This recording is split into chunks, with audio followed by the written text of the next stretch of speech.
Welcome to This Week in Hastings Headline History, where we take a look back at what was making news around Hastings and St. Johns County, Florida, over a century ago. These are stories directly out of the pages of the Hastings Herald, which was published weekly in the early 1900s. It's fascinating to hear what they were talking about as well as how they spoke in their articles from over 100 years ago. So sit back and enjoy, as this week we go back to the stories that were the talk of the town in 1920.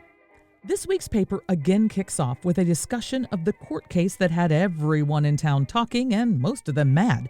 The case of I.R. Thomas being held in jail in St. Augustine for the killing of John F. Clark, which many, including the coroner's jury, said may be a justifiable homicide after the man went on a knife-wielding escapade throughout the town, threatening and even cutting some people in local businesses before Thomas shot and killed him.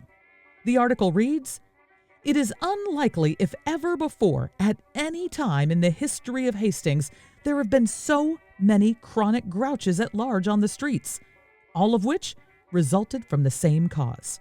For 2 weeks, or in fact, since the start of the Thomas case, the citizens of Hastings have boiled and sizzled, appearing to grow hotter day by day, and unless all signs fail, the peak of the heat load has not been reached even yet.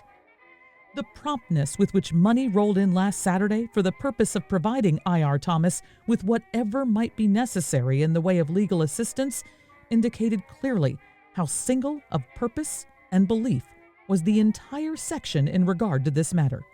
The money came from men, women, and children, from businessmen, ministers, doctors, farmers, businesswomen, farmettes, and everybody else. Furthermore, virtually every subscription was placed with the accompanying statement that more would follow if necessary." Another hot topic in the paper in 1920 was fires breaking out in and near town. One article said, "Fine home on river destroyed. The house owned by William Leadhoff, located on the Old Door Estate on the St. Johns River in Federal Point, was destroyed by fire of mysterious origin last Saturday morning. The fire was discovered by neighbors between 2 and 3 o'clock in the morning, but had gained sufficient headway to be beyond any hope of control. The building was burned to the ground, none of its contents being saved. At the time the fire started, Mr. and Mrs. Leadhoff were in Jacksonville, having gone to the city Friday, and so far as known, nobody went to the house after the owners left. Mr. Leadhoff states that no fire had been started in any of the stoves since Thanksgiving Day. The house was built in about 1885 by William Dorr, who came here from Michigan. He surrounded the house with a large orange grove and made orange raising not only a business, but a source of interest and amusement for himself. His property was regarded for years as one of the show places of the St. Johns River, and was spoken of as the Dorr Mansion. Mr. Leadhoff bought the property 2 years ago. The house and contents were partly, though not fully, covered by insurance." Oil stove started threatening blaze. An overheated oil stove started a blaze in the Killingsworth building shortly before noon on Monday that for a time threatened to result in serious consequences, although the fire was extinguished in time to prevent any great loss. The blaze started in the kitchen of the apartment occupied by G.L. Slappy, and, before it was discovered, had run up the wall, charring the sheathing badly, and had caught the junction of the sheathing in the ceiling. Hearing the alarm, Mr. Slappy ran upstairs from the Hastings Cooperative Store, where he is employed.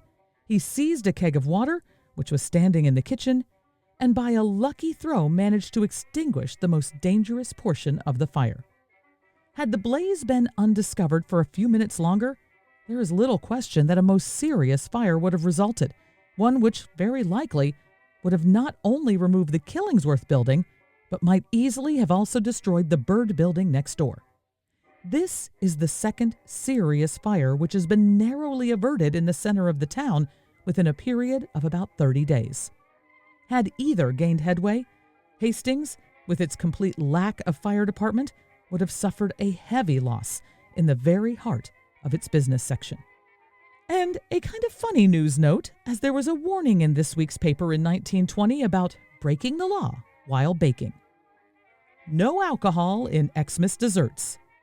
Flavoring Christmas desserts with alcohol spirits is a violation of the Prohibition Enforcement Law, and such foods are liable to seizure, according to the Bureau of Internal Revenue.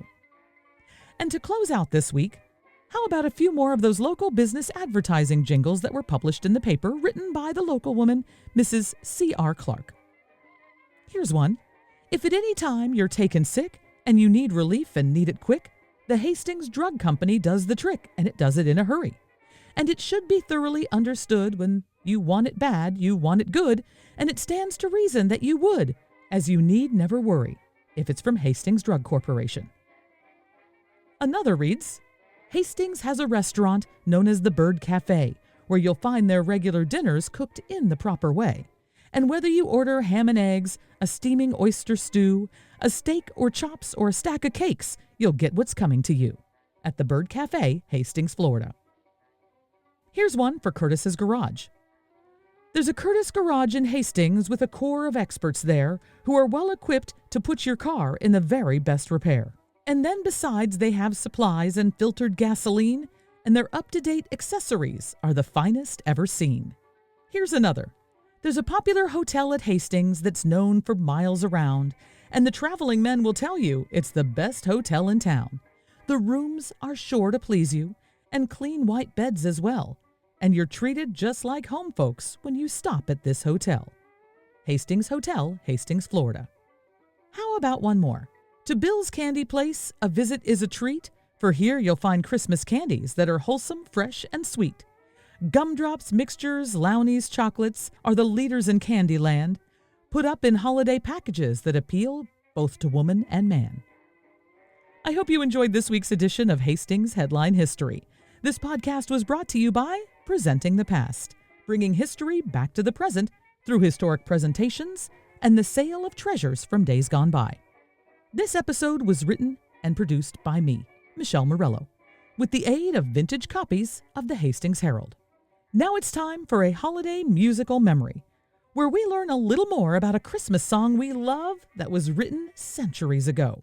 This classic Christmas tune hails from Cornwall in the United Kingdom. The first known publication of the song was in 1823, though what it sounded like then is believed to be very different from the version we're used to now. The newer version was written and published in 1871 in English composer John Stainer's book, Carols, New and Old. But a recording was made of just a piece of the old original version in the early 1900s by folklorist James Madison Carpenter to give us a feel for what it may have originally sounded like. Take a listen. Oh well, oh well, oh well, oh well.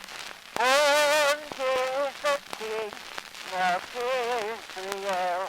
But that version of the music has long since faded out.